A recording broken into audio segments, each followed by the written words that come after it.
Hello all friends, today I will briefly tell you about a 2011 comedy called Crazy, Stupid, Love. But first I want to thank you very much for reaching the goal of 4,000 subscribers, thank you very much. I hope we will make it to 5,000 before New Year. And here we go, keep your eyes open and stay focused. The movie begins with the introduction of Calvin Weaver, who is living his modest perfect life, but one day his wife wants a divorce. On the way home, Calvin doesn't say a word about it, so the almost ex-wife begins to tell him how she cheated on him with her coworker. Calvin asked her to be quiet, but she went on, so he just jumped out of the car. He promised her to sign whatever she wanted, but just to keep her quiet.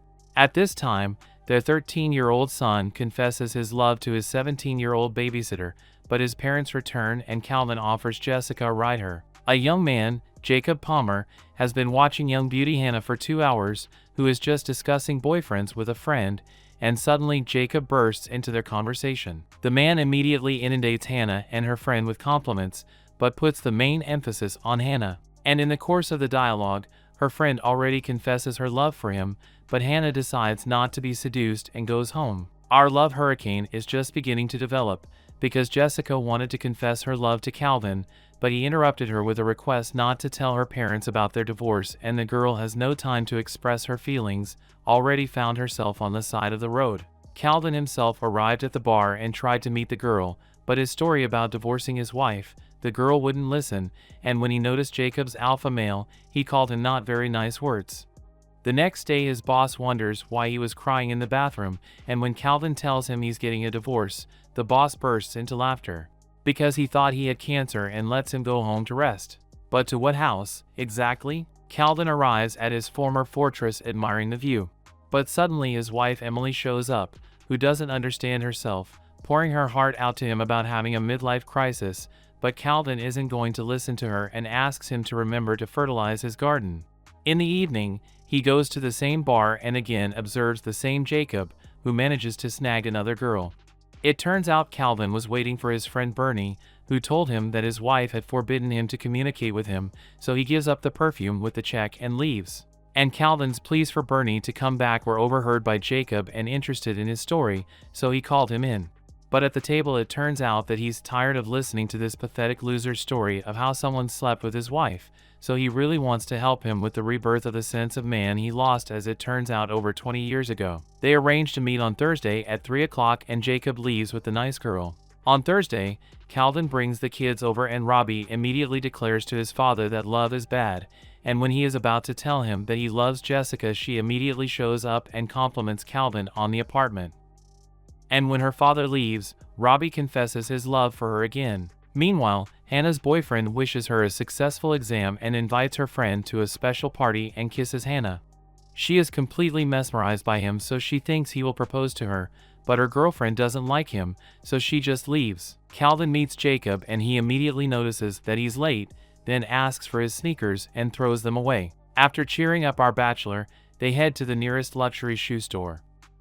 And they succeed so well that the girl Jacob recruited agrees to sleep with Calvin, but as soon as he opens his mouth and starts talking nonsense, the girl begins to doubt. So Jacob is already at the bar, decides to let him talk to the girl while he steps away, but the girl is embarrassed again. They decide to change tactics and Calvin will eavesdrop on his successful conversations with the girls. But while he was listening, Jacob talked for $836 and the bill was given to him. Emily, meanwhile, is trying to get away from compliments from her colleague David, who clearly likes her. And Robbie can't calm down and writes to Jessica. After school he visits his mother at work and tells her how his father is having a great time, and his mother offers to go out to dinner, but Robbie says that his father is very sick, although he looks fresher. David shows up and calls Emily for a meeting, and while she's gone he's going to talk to Robbie, but the boy immediately breaks David's fantasies about his future relationship with Emily. Jacob puts Calvin on the right track on how to get what he wants from women. His seduction started out on Jacob's advice, but then things got out of hand, so he had to act like a loser again. But that only helped him, so they came straight to him. And after a hot night, he's already back at the bar and performing colossally, literally taking all the girls with him. And the teacher looks at his student with pride. Calvin is very pleased with his advices, so they are already joking together about their progress. Hannah's girlfriend also turns up at the bar and begs her to come see Jacob, but she refuses. And Jessica at all communicates with her friend, who advises her to send her lecherous photos to the man she likes, and a few minutes later Robbie makes a show of declaring his love to Jessica, but she takes him aside and confesses that she loves another man, the one who is older. Calvin generally dreams that his garden was looked after by a man who has slept with his wife. So he heads straight to his former garden in the middle of the night without a doubt and tends to it himself, but the lights come on and force him to run away. It's parents' meeting time. When they first meet, they exchange compliments and discuss how good their son is compared to the others. Still, they confess that they miss each other very much, but then she is called by the teacher, whom he has already slept with. In the office, he tries to convince Emily that they met so vividly at the last PTA meeting, which she also happened to be at. But a teacher named Kate tells him that they slept together, and Emily can't listen to that and leaves. But Calvin catches up with her and casually tells her that he has slept with 9 different girls, and Emily leaves in tears. At this time Hannah, who has been waiting for a proposal with a ring and a heart from her boyfriend, gets a job offer from him. The girl sleeps with him and decides to just leave, and her friend is glad that Hannah rubbed this jerk's nose in it. She storms into the bar and pounces on Jacob and then goes to his house. She wonders how he manages to get so many girls into bed. And when he silently removes his shirt, she realizes that his body looks like it has been photoshopped. Next, she becomes very curious as to what his main move is, and he reveals his cards. He turns on the movie Dirty Dancing and suggests that the girls repeat one of the climaxes, to which they agree, and then sleep with him. Hannah refuses to fall into this trap, but after a few moments they do repeat the element, after which they climb into bed. Calvin, meanwhile, comes to the bar looking for Jacob, but he is too busy with Hannah, who, by the way, is interested in other things in his house and already wants to just have fun, not get laid. They ended up just chatting all night and laughing at each other's stories.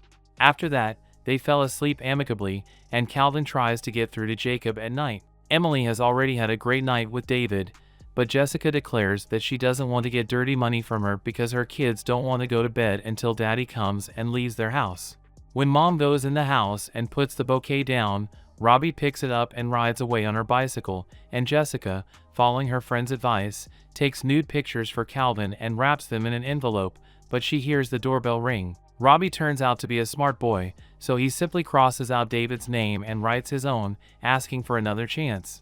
And Calvin, as on previous evenings, tended the garden, and today he decided to watch his wife and children. Emily retired to another room and called Calvin with the heater problem, but he told her what to do, and tears came to her eyes because she really wanted to see him. But she didn't say that over the phone, of course. Calvin was touched by this and went shopping for everything useful for the house and suddenly got a call from Jacob. He tells his friend that he has a girlfriend who has changed the rules of the game and now he has to meet her mom, but he doesn't know how, so he gets advice from our family expert. Jessica's mother, meanwhile, finds naked pictures of her and shows them to her father. He instantly jumps out of his seat and Jessica heads off after him. And Robbie blindfolds Emily at this point because she has a surprise waiting for her at home from Calvin. He decides to remind her of their first meeting and to spend time together, but Emily says their daughter is about to arrive and Hannah shows up right there, followed by Jacob. And the men don't understand what each of them is doing here, but when Hannah says that Jacob is her boyfriend, Calvin immediately tries to convince them to break up, but Jacob is against it. And then Jessica's father shows up. He is extremely shocked that Calvin is hitting on a girl who is 17, but Calvin himself has no idea what he is talking about. But Jessica decides to stand up for her love, saying that Calvin doesn't even know she loves him. Robbie is shocked that the girl of his dreams is in love with his father. And the only thing missing from this love triangle is David, who comes over to give Emily the sweater she left in the car.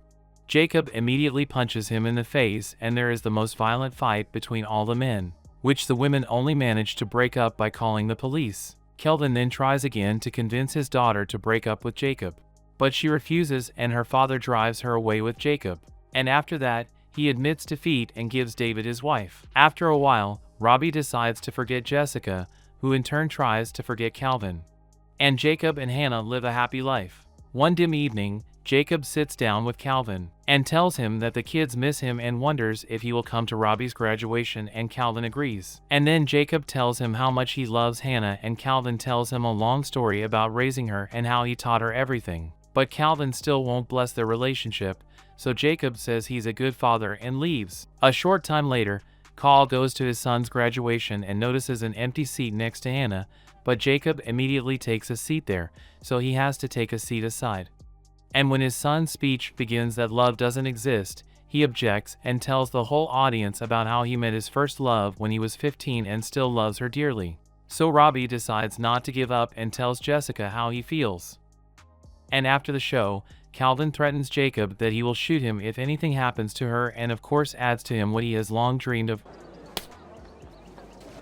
Robbie, meanwhile, convinces Jessica that in a few years he will be like a father and will come after her, and she gives him an envelope with pictures and leaves silently after kissing him. And Emily confesses that she has no regrets about the time he gave her an ice cream when she was 17 and they were together, which means that they have a good ending. Right now, subscribe to the channel and like it helps a lot in promotion. Also share your opinion about the video in the comments. Thank you so much for watching, and as always, I won't say goodbye.